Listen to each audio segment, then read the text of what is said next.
Walang taong nakakaalam kung kailan babalik si Jesus.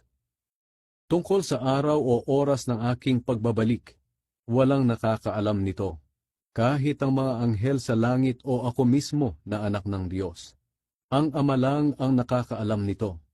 Kung ano ang mga ginawa ng mga tao noong kapanahunan ni Noe, ay ganoon din ang gagawin ng mga tao sa pagdating ko na anak ng tao.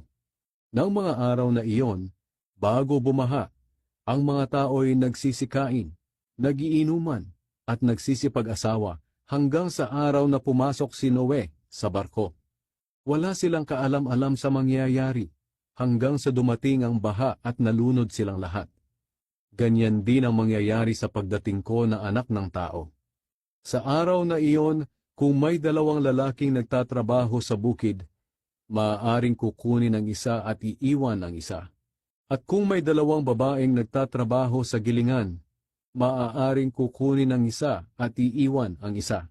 Kaya maging handa kayong lagi, dahil hindi ninyo alam ang araw o oras ng pagdating ng inyong Panginoon. Tandaan ninyo ito, kung alam ng isang tao kung anong oras sa gabi darating ang magnanakaw, magbabantay siya at hindi niya hahayaang pasukin ng magnanakaw ang kanyang bahay. Kaya maging handa rin kayo, dahil ako na anak ng tao ay darating sa oras na hindi ninyo inaasahan.